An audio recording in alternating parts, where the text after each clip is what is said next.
जय हिंद दोस्तों। 28 अक्टूबर 2024 के करेंट अफेयर्स का पहला क्वेश्चन है, Sultan Johor cup junior hockey tournament 2024 में भारत ने कौन सा मेडल जीता है? तो भारत ने ब्रॉन्ज मेडल जीता है। तो Sultan Johor cup junior hockey tournament 2024 का आयोजन मलेशिया में किया गया था। तो इसका विजेता रहा है या गोल्ड मेडल हासिल किया है ग्रेट ब्रिटेन ने, उप विजेता या सिल्वर मेडल हासिल किया है ऑस्ट्रेलिया ने, तीसरा स्थान या ब्रॉन्ज मेडल हासिल किया है इंडिया ने। सुल्तान जोहोर कप हर साल मलेशिया में आयोजित किया जाता है, इस बात को भी आप याद रखिएगा। बात आई है मलेशिया की, तो मलेशिया एशिया महाद्वीप में ही स्थित है, यहाँ पर इसकी लोकेशन है, ये है इंडिया। मलेशिया की कैपिटल है कुआलालंपुर और प्राइम मिनिस्टर है यहाँ के अनवर इब्राहिम। करेंसी है मलेशियन रिंगिट। हॉकी से रिलेटेड कुछ प्रतियोगिताओं के विजेता डिस्कस करते हैं। तो हॉकी एशियन चैंपियंस ट्रॉफी 2024 का आयोजन चाइना में किया गया था। इसका विजेता भारत रहा है। भारत ने 5वीं बार इस टाइटल को जीता है। उप विजेता चाइना रहा है। पेरिस ओलंपिक 2024 में हॉकी में गोल्ड मेडल जीता है नीदरलैंड ने, सिल्वर मेडल हासिल किया है जर्मनी ने और ब्रॉन्ज मेडल हासिल किया था भारत ने। सुल्तान अजलान शाह कप 2024 का विजेता रहा है जापान, उप विजेता रहा है पाकिस्तान। बैटन कप 2024 का आयोजन कोलकाता में किया गया था। विजेता रहा है नीदरलैंड, उप विजेता रहा है मलेशिया। इस बार इसका 125वां संस्करण आयोजित किया गया था। FIH हॉकी 5S विश्व कप 2024 का आयोजन ओमान में किया गया था। विजेता नीदरलैंड रहा है, उप विजेता मलेशिया रहा है। आप इस पूरे लेक्चर को बहुत ही ध्यान से लास्ट तक देखिएगा। लास्ट में आपसे एक क्वेश्चन पूछा जाएगा जिसका आंसर आपको कमेंट बॉक्स में बताना है। अगर आप चैनल पर पहली बार आए हैं तो चैनल को सब्सक्राइब कर लें, बेल आइकन भी दबा लें, जिससे आपको समय पर सबसे पहले नोटिफिकेशन मिल सकेगा। सितंबर 2024 के करंट अफेयर्स की ई बुक के लिए आप स्टडी करके ऐप को इंस्टॉल कर लें। इसका लिंक डिस्क्रिप्शन बॉक्स में दिया गया है, तो वहां से आप इसको इंस्टॉल कर सकते हैं। जैसे ही आप ई बुक वाले सेक्शन पर जाएंगे तो आपको बहुत सारी ई बुक मिल जाएगी। तो उनमें हर महीने की ई बुक आपको हिंदी और इंग्लिश दोनों मीडियम में मिल जाएगी, तो उसको आप प्राप्त कर सकते हैं। नेक्स्ट क्वेश्चन है, वैश्विक प्रकृति संरक्षण सूचकांक 2024 में भारत का कौन सा स्थान है? आंसर हो जाएगा इसका 176वां। तो अभी हाल ही में ग्लोबल नेचर कंजर्वेशन इंडेक्स 2024 को रिलीज किया गया है और इस बार इसका पहला संस्करण आयोजित किया गया था और इसमें 180 देश शामिल थे। 180 देशों की रैंकिंग में भारत 176वें स्थान पर रहा है, यानी कि भारत सबसे खराब प्रदर्शन करने वाले देशों में शामिल है। दोस्तों, इस इंडेक्स में इस बात का पता किया गया है कि कौन सा देश अपने देश में नेचर यानी प्रकृति को बचाने के लिए प्रयास कर रहा है। तो भारत इस प्रयास में 176वें स्थान पर है। पहले स्थान पर यूरोप महाद्वीप का लक्समबर्ग है। दोस्तों, भूमि प्रबंधन श्रेणी में भारत को 154वां स्थान हासिल हुआ है और बायोडाइवर्सिटी के लिए खतरा श्रेणी में 177वां स्थान हासिल हुआ है। तो ये दोनों पॉइंट भी आप नोट कर लें। अच्छा, सर्वश्रेष्ठ प्रदर्शन करने वाले टॉप 5 कंट्री कौन है? तो पहले स्थान पर है लक्समबर्ग, दूसरे पर है एस्टोनिया, तीसरे पर है डेनमार्क, चौथे पर है फिनलैंड और 5वें स्थान पर है यूनाइटेड किंगडम। ठीक है, तो ये देश अपने देश में नेचर को बचाने में सफल देश माने गए हैं। इसके अलावा इस सूचकांक में सबसे खराब प्रदर्शन करने वाले देशों की अगर हम बात करें तो किरीबाती 180वें स्थान पर है और 179वें स्थान पर तुर्की है, 178वें स्थान पर इराक है और 177वें स्थान पर माइक्रोनेशिया है और 176वें स्थान पर इंडिया है। कुछ इंपॉर्टेंट रिपोर्ट और सूचकांक डिस्कस करते हैं। तो वैश्विक बहुआयामी गरीबी सूचकांक 2024 को अभी हाल ही में ऑक्सफोर्ड गरीबी और मानव विकास पहल और UNDP के द्वारा जारी किया गया था। इसमें 112 देश शामिल हुए थे और इसमें बताया गया है कि भारत में सबसे अधिक गरीब है 234 मिलियन। आर्थिक स्वतंत्रता रिपोर्ट 2024 को अभी हाल ही में जारी किया गया था फ्रेजर इंस्टीट्यूट के द्वारा, जो कि कनाडा का इंस्टीट्यूट है। इसमें 165 देश शामिल हुए थे। हांगकांग पहले स्थान पर रहा है, भारत 84वें स्थान पर रहा है। ग्लोबल हंगर इंडेक्स 2024 को कंसर्न वर्ल्ड वाइड, जो कि एक आयरलैंड की संस्था है, और बेल्ट हंगर हिल्फ, जो कि जर्मनी की संस्था है, इन दोनों ने जारी किया था। इसमें 127 देश शामिल हुए थे। 22 देश पहले स्थान पर रहे हैं और भारत 105वें स्थान पर रहा है। साइबर क्राइम इंडेक्स 2024 को ऑक्सफोर्ड यूनिवर्सिटी के द्वारा जारी किया गया था। इसमें 97 कंट्री शामिल हुई थी। रूस पहले स्थान पर रहा है और 10वें स्थान पर इंडिया रहा है। AI तत्परता सूचकांक 2024 को अंतर्राष्ट्रीय मुद्रा कोष के द्वारा जारी किया गया था। इसमें 174 देशों को शामिल किया गया था। सिंगापुर पहले स्थान पर रहा है और 72वें स्थान पर इंडिया रहा है। हैनेले पासपोर्ट इंडेक्स 2024 को जारी किया गया था जुलाई 2024 में। इसको हैनेले एंड पार्टनर्स के द्वारा जारी किया गया था। 195 देश इसमें शामिल हुए थे। सिंगापुर पहले और भारत 82वें स्थान पर रहा है। वैश्विक ऊर्जा संक्रमण सूचकांक 2024 को विश्व आर्थिक मंच के द्वारा जारी किया गया था। 120 देश इसमें शामिल थे। स्वीडन पहले और भारत 63वें स्थान पर रहा है। ग्लोबल जेंडर गैप सूचकांक 2024 को विश्व आर्थिक मंच के द्वारा जारी किया गया था। भारत 146वें, आइसलैंड पहले और 129वें स्थान पर इंडिया रहा है। वैश्विक शांति सूचकांक 2024 को Institute for Economics and Peace के द्वारा जारी किया गया था। 163 देश इसमें शामिल थे। आइसलैंड पहले और 116वें स्थान पर इंडिया रहा है। नेक्स्ट क्वेश्चन है, ग्लोबल फाइनेंस मैगजीन के द्वारा दुनिया का टॉप सेंट्रल बैंकर किसे चुना गया है? आंसर हो जाएगा शक्तिकांत दास को। तो आरबीआई के गवर्नर हैं शक्तिकांत दास जी।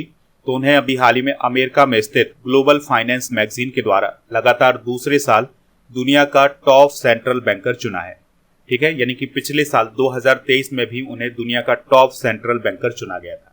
तो उनका जो रिपोर्ट कार्ड जारी किया गया था उसमें उन्हें A+ रेटिंग प्राप्त हुई है और यह सम्मान उन्हें अमेरिका के वाशिंगटन डीसी में प्रदान किया गया है।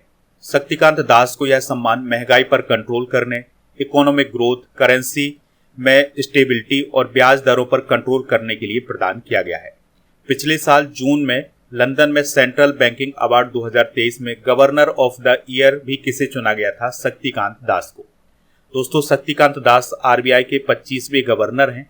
वह 1980 बैच के रिटायर्ड IAS ऑफिसर हैं। वह 2018 में आरबीआई के गवर्नर बने थे और उनका संबंध किस स्टेट से है इस बात को भी आप याद रखिएगा। उनका संबंध ओडिशा स्टेट से है। कुछ प्रमुख अवार्ड डिस्कस करते हैं तो सखारो पुरस्कार अभी हाल ही में मारिया कोरिना और एडमुंडो गोंजालेस को प्रदान किया गया है। उर्मिला चौधरी जी को global anti racism championship award 2024 प्रदान किया गया है। Steel authority of India limited यानी सेल को श्रम HR उत्कृष्टता पुरस्कार प्रदान किया गया है। केंद्रीय मंत्री जितेंद्र सिंह जी को लाइफ टाइम अचीवमेंट अवार्ड प्रदान किया गया है। HPCL विशाखा रिफाइनरी को राजभाषा गौरव सम्मान 2023-24 प्रदान किया गया है। अभिनव बिंद्रा जी को ओलंपिक ऑर्डर प्रदान किया गया है। आंध्र प्रदेश समुदाय प्रबंधित प्राकृतिक खेती यानी APCNF को गुल वेंकियन पुरस्कार 2024 प्रदान किया गया है और के चौकलिंगम को हंस वॉन हैंटिंग पुरस्कार प्रदान किया गया है। नेक्स्ट क्वेश्चन है, मिस ग्रैंड इंटरनेशनल का खिताब जीतने वाली पहली भारतीय कौन बनी है? तो उनका नाम है रेचल गुप्ता। तो दोस्तों, मिस ग्रैंड इंटरनेशनल समारोह का आयोजन अभी हाल ही में थाईलैंड के बैंकॉक में किया गया था। तो इसमें विनर कौन रही हैं? भारत की रेचल गुप्ता, जो कि पंजाब के जालंधर से संबंधित हैं, और फर्स्ट रनर अप रही हैं फिलीपींस की क्रिस्टीन जूलियन। दोस्तों, रेचल गुप्ता यह खिताब जीतने वाली पहली इंडियन बन गई है, इसलिए इस क्वेश्चन को आप नोट जरूर कर लें। कुछ सौंदर्य प्रतियोगिताओं की विजेता डिस्कस करते हैं। तो मिस इंडिया 2024 कौन बनी है? निकिता पोरवाल, जो कि मध्य प्रदेश के उज्जैन की रहने वाली हैं। मिस AI 2024 बनी थी केंजा लेली, जो कि मोरक्को से संबंधित हैं। मिस यूनिवर्स इंडिया 2024 बनी है Riya Singha. Miss India worldwide 2024 बनी है ध्रुवी पटेल। मिस अमेरिका 2024 बनी है मेडिसन मार्स और मिस यूनिवर्स ब्यूनस आयर्स बनी है 2024 में एलेजांद्रा मारिसा रोड्रिग्ज और मिस वर्ल्ड 2024 बनी है क्रिस्टीना पिस्कोवा। नेक्स्ट क्वेश्चन है, हाल ही में खेल मंत्रालय ने किस पुरस्कार को बंद कर दिया है? आंसर हो जाएगा ध्यानचंद लाइफ टाइम पुरस्कार। तो दोस्तों, केंद्रीय खेल मंत्रालय ने अभी हाल ही में ये बताया है कि इस साल ध्यानचंद लाइफ टाइम अचीवमेंट पुरस्कार नहीं दिया जाएगा, यानी कि ये पुरस्कार बंद कर दिया गया है। इसके स्थान पर एक नया पुरस्कार दिया जाएगा जिसका नाम होगा अर्जुन पुरस्कार लाइफ टाइम। ठीक है, तो अब ये नया पुरस्कार दिया जाएगा इस साल से। खेल विकास में आजीवन योगदान के लिए अर्जुन पुरस्कार लाइफ टाइम प्रदान किया जाएगा। देखिए, अर्जुन पुरस्कार तो पहले से दिया जाता है, लेकिन अब एक और नई कैटेगरी बनेगी, उसका नाम होगा अर्जुन पुरस्कार lifetime. Dhyanchand lifetime achievement पुरस्कार की बात करें तो इसकी स्थापना 2002 में की गई थी और यह पुरस्कार उन व्यक्तियों को दिया जाता था जिन्होंने ओलंपिक खेलों, पैरालंपिक खेलों या एशियन गेम्स और जो कॉमनवेल्थ गेम्स होते हैं उसमें भाग लिया होता है। देखिए दोस्तों, 2023 में ध्यानचंद लाइफ टाइम अचीवमेंट पुरस्कार किसे प्रदान किया गया था? मंजूषा कमर और विनीत कुमार और कबड्डी खिलाड़ी कविता सेल्वराज को। ठीक है, इसके अलावा दोस्तों खेल मंत्रालय ने अभी हाल ही में ये भी फैसला किया है कि खेलो इंडिया यूनिवर्सिटी गेम्स में उत्कृष्ट प्रदर्शन करने वाली यूनिवर्सिटी को मौलाना अबुल कलाम आजाद ट्रॉफी दी जाएगी। ठीक है, तो ये कुछ बदलाव किए गए हैं खेल मंत्रालय के द्वारा। राष्ट्रीय खेल पुरस्कार कौन कौन से होते हैं? तो मेजर ध्यानचंद खेल रत्न पुरस्कार भारत का सबसे बड़ा खेल रत्न पुरस्कार है। इसकी स्थापना 1991-92 में की गई थी। जब इसकी स्थापना की गई थी तब ये कहलाता था राजीव गांधी खेल रत्न पुरस्कार, लेकिन अब कहलाता है मेजर ध्यानचंद खेल रत्न पुरस्कार। इसके अंतर्गत 25 लाख रुपए की राशि प्रदान की जाती है। फिर है दोस्तों अर्जुन पुरस्कार, इसकी स्थापना 1961 में की गई थी। राशि है इसकी 15 लाख रुपए। द्रोणाचार्य पुरस्कार कोच को प्रदान किया जाता है। इसकी स्थापना 1985 में की गई थी। 15 लाख रुपए इसके अंतर्गत भी प्रदान किए जाते हैं। तेंजिंग नोर्गे राष्ट्रीय साहसिक पुरस्कार की स्थापना 1994 में की गई थी। 15 लाख रुपए इसके अंतर्गत भी दिए जाते हैं। मौलाना अबुल कलाम आजाद ट्रॉफी 1956-57 में शुरू की गई थी। इसके अंतर्गत 15 लाख रुपए की राशि प्रदान की जाती है। अगला क्वेश्चन है WTT यानी world table tennis champions event के क्वार्टर फाइनल में पहुंचने वाली पहली भारतीय कौन बनी है? तो उनका नाम है दोस्तों मनिका बत्रा। तो भारत की टेबल टेनिस खिलाड़ी है मनिका बत्रा। तो वो अभी हाल ही में फ्रांस में आयोजित की जा रही WTT चैंपियंस के क्वार्टर फाइनल में पहुंच गई हैं। उन्होंने क्वालिफाई कर लिया है। तो दोस्तों क्वार्टर फाइनल में पहुंचने वाली वो पहली इंडियन खिलाड़ी बन गई हैं। ठीक है, मनिका बत्रा ने ओलंपिक 2024 के एकल टेबल टेनिस प्रतियोगिता के अंतिम 16 में भी जगह बनाई थी। तो वह यह उपलब्धि हासिल करने वाली पहली टेबल टेनिस खिलाड़ी बनी थी। ठीक है, तो ये सारी इंफॉर्मेशन आप नोट कर लें। कुछ प्रथम महिलाएं डिस्कस करते हैं। तो डॉक्टर अलका मित्तल ONGC की पहली महिला अध्यक्ष बनी थी। PT ऊषा पहली महिला अध्यक्ष बनी थी भारतीय ओलंपिक संघ की। मेघना अहलावत पहली महिला अध्यक्ष बनी थी भारतीय टेबल टेनिस संघ की। इसके अलावा माधवी पुरीबुच के बारे में आपको याद रखना है कि यह सेबी की पहली महिला अध्यक्ष हैं। शिवांगी सिंह भारत की पहली महिला फाइटर पायलट हैं। ज्योति शर्मा विदेशी कमान पर भारतीय सेना की पहली महिला जज एडवोकेट जनरल हैं। आयशा अजीज भारत की सबसे युवा महिला पायलट हैं। हिना जायसवाल वायुसेना की पहली महिला फ्लाइट इंजीनियर हैं। शिवांगी जोशी नौसेना की पहली महिला पायलट हैं।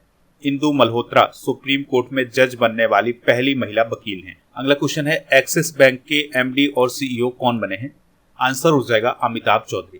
तो दोस्तों अमिताभ चौधरी अभी हाल ही में एक्सिस बैंक के MD और CEO बनाए गए हैं। ठीक है, तो उन्हें 3 साल के लिए फिर से नियुक्त किया गया है। यानी कि इससे पहले भी वो MD और CEO के रूप में काम कर रहे थे, लेकिन अब वो अगले 3 साल के लिए फिर से कार्य करेंगे। तो उनका अब कार्यकाल होगा 2027 तक का। एक्सिस बैंक की बात करें तो यह भारत का प्रमुख निजी क्षेत्र का बैंक है और यह भारत का तीसरा सबसे बड़ा निजी क्षेत्र का बैंक है। हेडक्वार्टर है इसका मुंबई में। स्थापना हुई थी 3 दिसंबर 1993 को। अगला क्वेश्चन है सुकांत कदम ने जापान पैरा बैडमिंटन इंटरनेशनल में कौन सा मेडल जीता है? तो दोस्तों उन्होंने गोल्ड मेडल और सिल्वर मेडल ये दोनों मेडल जीते हुए हैं। तो इस क्वेश्चन का जो राइट आंसर हो जाएगा वो हो जाएगा ऑप्शन नंबर C। तो जापान पैरा बैडमिंटन इंटरनेशनल 2024 में भारत के जो स्टार शटलर हैं सुकांत कदम, तो उन्होंने गोल्ड मेडल जीता है एकल प्रतियोगिता में और युगल प्रतियोगिता में उन्होंने सिल्वर मेडल जीता है। तो इस प्रकार से उनके पास 2 मेडल आए हैं। स्पोर्ट्स से रिलेटेड कुछ इंपॉर्टेंट करंट अफेयर्स डिस्कस करते हैं। तो अभी हाल ही में फीफा रैंकिंग जारी की गई थी। तो इसमें पहले स्थान पर अर्जेंटीना है और भारतीय फुटबॉल टीम है 125वें स्थान पर। रविचंद्रन अश्विन ICC विश्व टेस्ट चैंपियनशिप के इतिहास में सबसे अधिक विकेट लेने वाले गेंदबाज बने हैं। उन्होंने 189 विकेट हासिल किए हैं। भारतीय हॉकी टीम के पूर्व कप्तान रानी रामपाल ने संन्यास की घोषणा भी हाल ही में कर दी है। दीपिका कुमारी ने तीरंदाजी विश्व कप फाइनल 2024 में सिल्वर मेडल जीता है। 24वीं राष्ट्रीय पैरा तैराकी चैंपियनशिप में कर्नाटक ने जीत हासिल की है। रेलवे ने इंडियन ऑयल को हरा करके महिला अंतर विभागीय राष्ट्रीय हॉकी चैंपियनशिप का खिताब अभी हाल ही में अपने नाम किया है। अगला क्वेश्चन है सोहराई पेंटिंग का संबंध किस राज्य से है जिसको PM मोदी ने रूस के राष्ट्रपति को भेंट किया है? आंसर हो जाएगा झारखंड। तो आप सभी को पता है कि ब्रिक्स समिट में भाग लेने के लिए भारत के प्राइम मिनिस्टर रूस की यात्रा पर गए थे। तो इसी यात्रा के दौरान प्राइम मिनिस्टर मोदी जी ने रूस के राष्ट्रपति व्लादिमीर पुतिन को झारखंड के हजारीबाग जिले की जो सोहराई पेंटिंग है वो भेंट की है। दोस्तों सोहराई पेंटिंग को आपको याद रखना है कि इसको जीआई टैग भी प्रदान किया गया है और यह वन डिस्ट्रिक्ट वन प्रोडक्ट में भी शामिल है। इस पेंटिंग में प्राकृतिक रंगों का इस्तेमाल किया जाता है और इसमें इस प्रकार के पक्षी, फूल ये सभी बनाए जाते हैं। इसके अलावा दोस्तों प्राइम मिनिस्टर मोदी जी ने उज्बेकिस्तान के राष्ट्रपति शावकत मिर्जियायेव को महाराष्ट्र की जो वारली पेंटिंग है वो भेंट की है। ठीक है, तो इस प्रकार के क्वेश्चन एग्जाम में पूछे जा रहे हैं आजकल, तो इनको आप नोट कर लें। भारत की चित्रकला के प्रकार डिस्कस कर लेते हैं। तो अगर आपसे पूछा जाए मधुबनी पेंटिंग कहाँ से संबंधित है, तो यह बिहार के मिथिला क्षेत्र से संबंधित है। वारली चित्रकला ये महाराष्ट्र के ठाणे और नासिक में काफी प्रसिद्ध है। कालीघाट पेंटिंग या बंगाल पेंट ये कलकत्ता में काफी फेमस है। फड़ चित्रकला राजस्थान में, कलमकारी आंध्र प्रदेश में, लघु चित्रकला पूरे भारत में प्रचलित है। गोंड चित्रकला मध्य भारत जिसमें खासकर मध्य प्रदेश है, तो उसमें जो गोंड जनजाति है उसके द्वारा ये डेवलप की गई है। केरल भित्ति चित्र ये केरल में है। पट चित्र ओडिशा में और पिछवाई राजस्थान में प्रचलित है और यह भगवान श्री कृष्ण से संबंधित है। अगला क्वेश्चन है पेड्रो सांचेज किस देश के पीएम हैं जो भारत की पहली यात्रा पर आए हैं? आंसर हो जाएगा स्पेन। तो स्पेन के पीएम पेड्रो सांचेज 27 से 29 अक्टूबर तक भारत की यात्रा पर रहेंगे और यह उनकी पहली आधिकारिक यात्रा है। देखिए प्राइम मिनिस्टर मोदी जी इनसे बहुत बार मिल चुके हैं, लेकिन उनकी पहली यात्रा है कि वो भारत आ रहे हैं। ठीक है, तो इस बात को आप याद रखिएगा। स्पेन के बारे में बेसिक जानकारी डिस्कस करते हैं। तो यहाँ पर स्थित है स्पेन और राजधानी है मैड्रिड। सम्राट है फेलिप 6, प्रधानमंत्री है पेड्रो सांचेज और बुल फाइटिंग स्पेन का नेशनल गेम है। इस बात को भी आप नोट कर लें। नेक्स्ट क्वेश्चन है किस ग्लोबल कंपनी ने हिंदी में एआई मॉडल लॉन्च किया है, यानी एक आर्टिफिशियल इंटेलिजेंस मॉडल तैयार किया है? आंसर हो जाएगा एनवीडिया। तो एनवीडिया कंपनी के द्वारा हिंदी में एक आर्टिफिशियल इंटेलिजेंस मॉडल तैयार किया गया है। एनवीडिया के प्रमुख कौन है? Jensen Huang.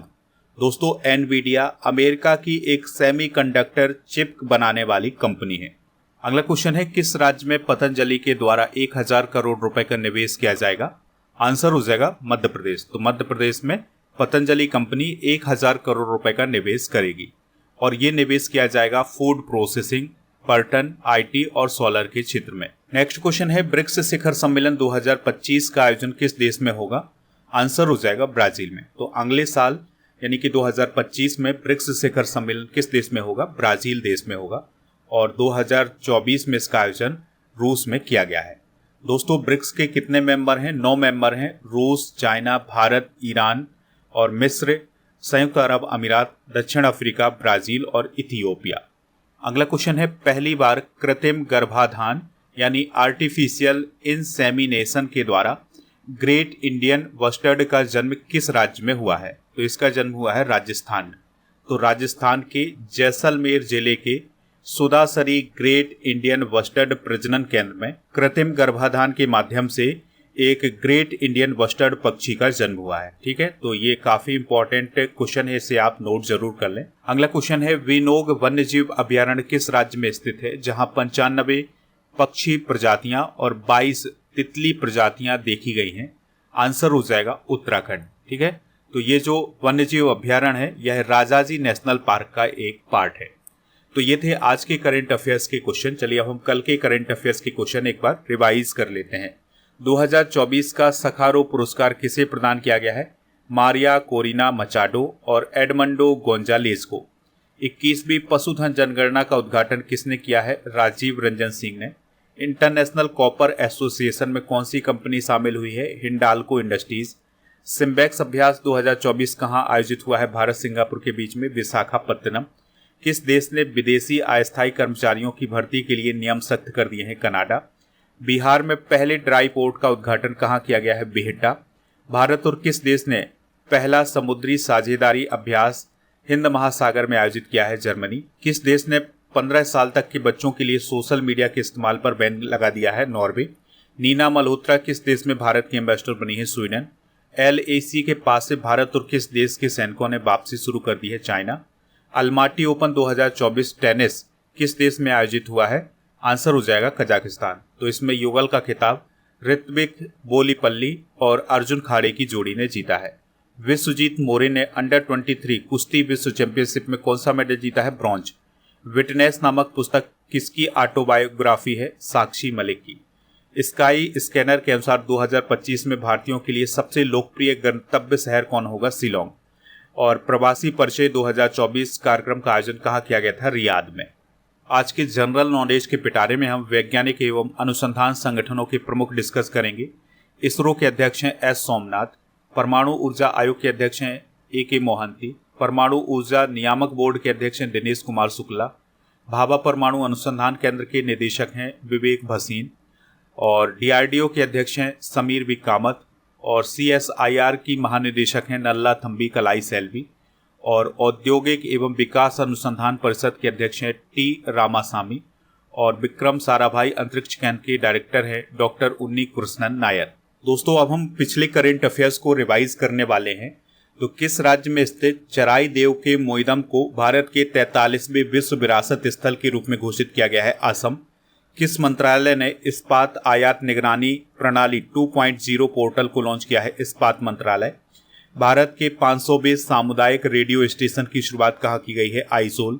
शीतकालीन ओलंपिक 2034 की मेजबानी कौन सा शहर करेगा? Salt lake city. हाल ही में किसे अंतर्राष्ट्रीय ओलंपिक समिति का सदस्य चुना गया है? नीता अंबानी। कारगिल विजय दिवस कब मनाया जाता है? 26 जुलाई। पेरिस के ग्रीविन संग्रहालय के द्वारा किस एक्टर को कस्टमाइज सोने के सिक्के से सम्मानित किया गया है? शाहरुख खान। दुनिया की सबसे ऊंची सुरंग सिनकुन ला सुरंग किस राज्य केंद्रशासित प्रदेश में बनाई जाएगी? लद्दाख में। भारत आसियान विदेश मंत्रियों के सम्मेलन में भारत की ओर से किसने हिस्सा लिया था? डॉक्टर एस जयशंकर ने। पैराग्लाइडिंग वर्ल्ड कप 2024 का आयोजन किस देश में किया जाएगा? इंडिया में। तो ये सभी करंट अफेयर्स आप नोट कर लें। दोस्तों, कल के करंट अफेयर्स में आपसे पूछा गया था कि लुआंग क्वांग किस देश के राष्ट्रपति बने हैं? तो वह वियतनाम देश के राष्ट्रपति बने हैं। तो लगभग सभी लोगों ने इसका आंसर वियतनाम बताया हुआ है। आज का क्वेश्चन है आपके लिए, वारली पेंटिंग का संबंध किस राज्य से है? जो भी इसका राइट आंसर हो कमेंट बॉक्स में जरूर बताएं। स्टडी करके ऐप को इंस्टॉल कर लें, इसका लिंक डिस्क्रिप्शन बॉक्स में दिया गया है। यहाँ पर आपको paid course, PDF, test pass ये सभी मिल जाएगा। टेस्ट पास में आपको 3000 से अधिक टेस्ट मिल जाएंगे हर एक एग्जाम के लिए। इस टेस्ट की वैलिडिटी होगी 1 वर्ष की, तो इसको आप वहां से प्राप्त कर सकते हैं। दोस्तों, ऐप पर जनवरी से सितंबर 2024 तक की ई बुक मिल जाएगी हिंदी इंग्लिश दोनों मीडियम में। इसके अलावा टेस्ट सीरीज वाले ऑप्शन पर आपको डेली करंट अफेयर्स का टेस्ट और मॉक टेस्ट मिल जाएगा, और ई बुक वाले सेक्शन पर आपको करंट अफेयर्स की ई बुक के अलावा जीके की ई बुक भी मिल जाएगी। आप हमारे टेलीग्राम चैनल को ज्वाइन कर लें पीडीएफ के लिए। हमारे टेलीग्राम चैनल का नाम है स्टडी कर ऑफिशियल। दोस्तों, व्हाट्सएप चैनल और इंस्टाग्राम पेज को भी फॉलो कर सकते हैं। इन सभी का लिंक डिस्क्रिप्शन बॉक्स में दिया गया है।